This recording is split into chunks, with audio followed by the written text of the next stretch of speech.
নমস্কার বন্ধুরা, Mina kitchen home রেসিপিতে আপনাদেরকে সকলকে স্বাগত জানাই। আশা করি আপনারা ভালোই আছেন। তো রান্নার রেসিপি নিয়ে আপনাদের কাছে চলে এসেছি। রেসিপির নাম হচ্ছে জিরে রাইস।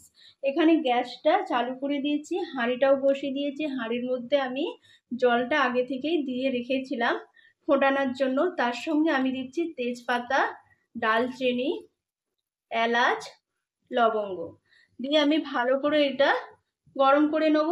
আর এখানে জিরে রাইসের জন্য চালটা আমি আগে থেকে ভিজুত দিয়ে রেখে দিয়েছিলাম, দিয়ে ভালো করে ধুয়ে রেখে দিয়েছি। আর এখানে জলটা ফুটতে চালু করেই দিয়েছে, টকবক করে আরেকটু ফুটলে তারপরে আমি চালটা তুলব। জলটা গরম হয়েই গেছে, এবারে আমি চালটা তুলে দেবো।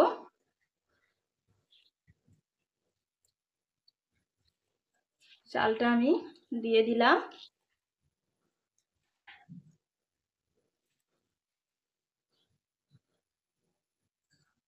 এবারে চাপা দিয়ে দিলাম, ফুটতে দেবো আমি কিছুক্ষণের জন্য। এখানে জিরে রাইসের জন্য ভাতটা হয়ে গেছে।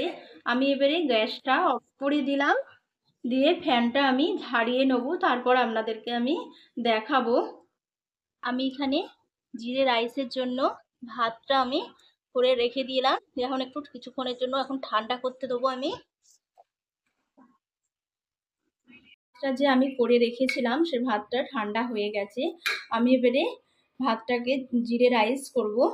এখানে আমি গ্যাসটা চালু করে দিয়েছি, কড়াটাও বসিয়ে দিয়েছি। কড়ার মধ্যে সাদা তেল আমি দিয়ে দিয়েছিলাম আগে থেকেই। আর এখানে আমি জিরে দিলাম,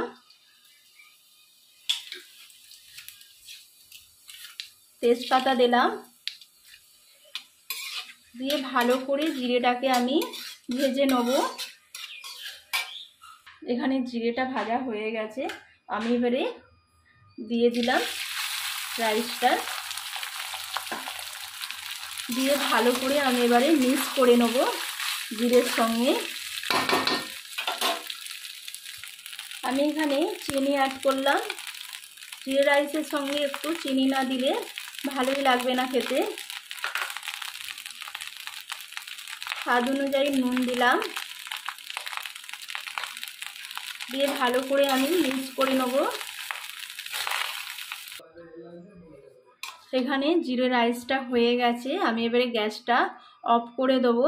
আর ভালো লাগলে অবশ্যই লাইক কমেন্ট করে জানাবেন মিনা কিচেন হোম রেসিপিতে। আজ এই পর্যন্তই। ভালো থাকবেন, সুস্থ থাকবেন, সাবধানে থাকবেন। নমস্কার।